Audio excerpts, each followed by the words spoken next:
नमस्कार दोस्तों, मार्केट की बात करेंगे, विप्रो लिमिटेड की बात करेंगे। विप्रो लिमिटेड में पिछले कुछ दिनों से लगातार गिरावट दिख रही है। स्टॉक 623 तक आ गया है, स्टॉक प्राइस 623 तक आ गया है और इसका जो 52 वीक है 739 रुपया था 14 अक्टूबर 2022 को। विप्रो लिमिटेड के बारे में चर्चा और डिस्कस करते हैं, एनालिसिस और विश्लेषण करते हैं। और आईटी सेक्टर के शेयरों में पिछले कुछ दिनों से थोड़ी बहुत गिरावट दिख रही है। टीसीएस ने नया हाई बनाया, इन्फोसिस भी ऊपर की तरफ था और एचसीएल टेक और विप्रो लिमिटेड में गिरावट है। उसका कारण ये रहा है कि दोनों कंपनियों के प्रॉफिट में थोड़ी बहुत कमी पेशी थी, सबसे मेन कारण ये। दूसरा कारण यह है कि मार्केट में भी गिरावट हुई है। जिस तेजी से मार्केट ऊपर की तरफ गया था, थोड़ी बहुत मुनाफा वसूली रही है और अमेरिका में भी टेक स्टॉक्स में गिरावट है दोस्तों। थोड़ी बहुत मुनाफा वसूली दिख रही है, तो स्टॉक्स नीचे की तरफ है। तो शेयर प्राइस के अनुसार, टेक्निकल चार्ट के अनुसार देखते हैं ट्रेडिंग बेट के लिए, निवेश के लिए। और जिन्होंने विप्रो लिमिटेड में निवेश किया है तो कंपनी ने डिविडेंड भी दिया है और स्टॉक ने काफ़ी अच्छा रिटर्न भी दिया है, ऊपर की तरफ आया है। 139% का रिटर्न है विप्रो का, जिन्होंने निवेश किया है। और जिन्होंने हाल फिलहाल में ट्रेडिंग की है तो हो सकता है वो ट्रैप हुए हों। जैसे कि लास्ट वीडियोस में भी बताने की कोशिश थी कि 686 के नीचे अगर क्लोजिंग देगा तो स्टॉक में गिरावट की संभावना रहेगी। इससे पहले भी एक गिरावट आई थी, 603 का लो बनाया था। दोस्तों अभी शेयर प्राइस के अनुसार बात करते हैं और मार्केट कैप की बात करें। अगर हम फंडामेंटली बात करते हैं, मार्केट कैप की बात करते हैं, विप्रो का जो मार्केट कैप है इस वक्त, मार्केट कैप की बात करते हैं तो 3,40,000 करोड़ का है। फेस वैल्यू 2 रुपीज़ का है और बुक वैल्यू पर शेयर है 99 का और ईपीएस अर्निंग पर शेयर है 22 का। वीडियो आपके मतलब का है तो लाइक का बटन दबाएं। स्टॉक मार्केट की जानकारी के लिए सब्सक्राइब और बेल आइकन को प्रेस करें ताकि नए नए वीडियोस की जानकारी आपको मिल सकती है। दोस्तों अब शेयर प्राइस के अनुसार बात करते हैं। विप्रो लिमिटेड का ये चार्ट लगा हुआ है, डेली कैंडल्स हैं और पिछले कुछ समय से लगातार इसमें गिरावट हो रही है। उसका मेन कारण ये है कि रिजल्ट में थोड़ी बहुत कमी पेशी थी, नेट प्रॉफिट आसपास ही था, रेवेन्यू बढ़ के आया था। और दूसरी बात ये है कि मुनाफा वसूली भी रही है इसमें। हम इसकी ट्रेंड की बात करते हैं तो अक्टूबर के महीने में इसने हाई बनाया 736 का दोस्तों। 14/10/2021 को ये ऊपर की तरफ था 736 में और उसके बाद एक ड्रॉप आया और गिर कर ये लगभग आ गया था 603.95 रुपये लो बनाया था 29/11/2021 को। उसके बाद देखिए इसमें एक तेजी बनी, नवंबर के महीने से ऊपर की तरफ गया, नए साल में हाई बनाया 3/1/2022 को, फिर ऊपर की तरफ गया अपने हाई के आसपास, फिर नीचे की तरफ। देखिए एक तरह से ये प्रॉफिट बुकिंग आने लगी थी यहाँ पे और रिजल्ट आया तीसरी तिमाही का। थोड़ी बहुत कमी पेशी थी नेट प्रॉफिट में, मुनाफे में, तो स्टॉक ने एक गैप डाउन लिया और नीचे की तरफ फिर से आ गया। कहने का मीन्स ये है कि स्टॉक पिछले 2-3 महीने के अंदर जो पिछले क्वार्टर का रिजल्ट निकला था तो एक तेजी थी, ऊपर की तरफ था। अब की बार के जो क्वार्टर का रिजल्ट निकला ऊपर की तरफ, फिर से ड्रॉप आया। तो इस तरह का ट्रेंड रहा है इसका 3-4 महीने का और स्टॉक अब 621 में है। तो आगे क्या हो सकता है देखिए, एक तरह से ये 621 में है और लो भी 619 बनाया है। तो थोड़ी बहुत और गिरावट अगर इसमें होती है, मीन्स नीचे की तरफ स्टॉक आता है 610 600 के आसपास, तो एक सपोर्ट लेना चाहिए यहाँ पे। और जिस तरह की इसमें गिरावट है पिछले 7-8 ट्रेडिंग सेशन से, 7-8 ट्रेडिंग से लगातार गिर रहा है, थोड़ा बहुत बाउंस होता हुआ दिखेगा। बट ये है कि ऊपर की तरफ जाने में इसको स्ट्रगल करना पड़ेगा दोस्तों। 631 रुपया 65 पैसे के ऊपर अगर निकलता है तो फिर ये एक तेजी आएगी लगभग 644 के आसपास। उसके बाद एक तेजी और रहेगी इसमें 650 से 656 तक जाता हुआ दिखेगा। तो अब क्या है कि ऊपर की तरफ स्टॉक जाएगा तो जो ट्रैप हुए हैं, कहने का मैं, जो ट्रेडिंग कर रहे होंगे कुछ दिन के लिए, तो निकलना चाहेंगे।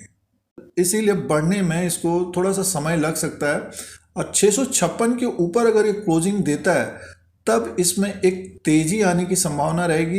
ये लगभग 665 के आसपास अगर जाएगा तो 100 EMI आएगा और इसके ऊपर फिर स्टॉक एक तेज हो सकता है लगभग 20 पॉइंट का और ये स्टॉक हमें 680 से 685 तक जाता हुआ दिखेगा।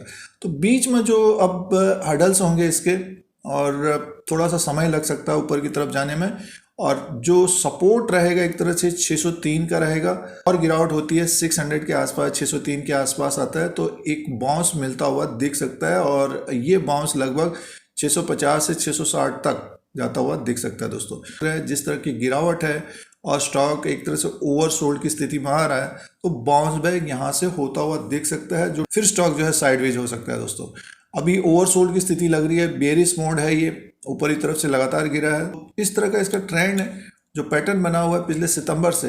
तो दोस्तों ये डेली कैंडल्स के अनुसार लेवल से, रिलेटिव स्ट्रेंथ इंडेक्स के अनुसार ट्रेड करें तो देखिए ये 4/1/2022 में ये ऊपरी तरफ था और स्टॉक ओवरबॉट की स्थिति में था 73 में।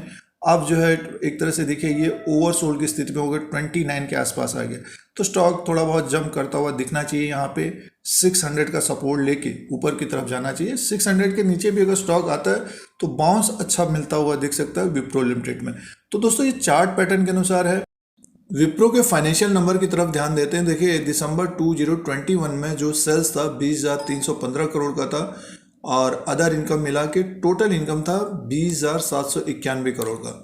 और पिछले साल दिसंबर में 2020 में 15,670 करोड़ का सेल्स था और 654 करोड़ का अदर इनकम प्लस 16,324 करोड़ का था।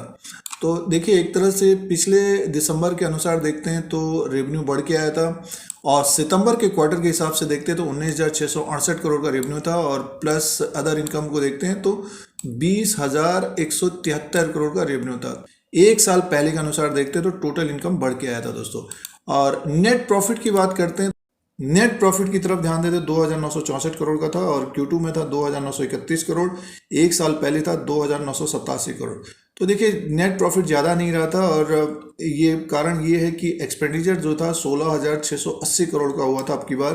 तो विप्रो का जो रेवेन्यू था बढ़ के आया था इस क्वार्टर में, बट ये कि प्रॉफिट जो है आसपास ही था बट जो मुनाफा था वो ज़्यादा नहीं बढ़ा, नेट प्रॉफिट ज़्यादा नहीं बढ़ा। तो इसके वजह से स्टॉक में थोड़ी बहुत गिरावट रही है और अपने हाई से नीचे की तरफ कारोबार कर रहा है। दोस्तों विप्रो लिमिटेड का एनालिसिस और विश्लेषण करते हैं प्रेजेंट टाइम के अनुसार। तो देखिए जो रिजल्ट आया था रेवेन्यू तो बढ़ के आया था जैसे कि हम लोगों ने देखा और प्रॉफिट में थोड़ी बहुत कमी पेशी थी। कहने का मीन्स है कि आप तिमाही दर तिमाही के हिसाब से बढ़ा नहीं था ज़्यादा प्रॉफिट और पिछले साल के अनुसार भी ज़्यादा नहीं बढ़ा था। उसका कारण ये है कि एम्प्लॉय भी ये प्लस करते हैं, एक्सपेंसेस भी ज़्यादा हुआ था और स्टॉक में एक तेज़ी भी आई थी, लगभग 603 से बढ़कर 727 तक गया था। सितंबर के महीने से देखने को ये मिल रहा है कि गिरावट थोड़ी ज़्यादा आ रही है।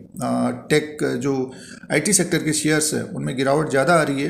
तो विप्रो में भी अभी गिरावट है तो अपने रिस्क के अनुसार इसमें निवेश करना चाहिए जिनके पास समय है, और जो ट्रेडिंग करें तो स्टॉप लॉस के अनुसार करना चाहिए। ओवरसोल्ड की स्थिति लग रही है, 603 का सपोर्ट लेना चाहिए इसको। पिछली बार 603 के आसपास से ये घुमा था और 200 नियमा भी है उसके आसपास। तो थोड़ा बहुत अगर नीचे की तरफ आता है स्टॉक तो इसको नज़रों में रखिए और ट्रेडिंग के हिसाब से 2% का स्टॉप लॉस होना चाहिए। अगर जंप करता है तो उसी अनुसार मुनाफा वसूली होनी चाहिए। साइडवेज थोड़ा सा हो सकता है जिस तरह की गिरावट आई है, क्योंकि बढ़ने में समय लगता है दोस्तों, बढ़ने में समय लगता है। तो अपने रिस्क के अनुसार कितना समय है और जिनकी होल्डिंग है फिर से स्टॉक हमें ऊपर की तरफ दिखेगा आने वाले समय में। तो दोस्तों ये विप्रो लिमिटेड का अपडेट था। दोस्तों मार्केट से जुड़े रहने के लिए चैनल को सब्सक्राइब करें, बेल आइकन को प्रेस करें, फिर कोई नया वीडियो लेके आएंगे। आज के लिए इतना ही, धन्यवाद।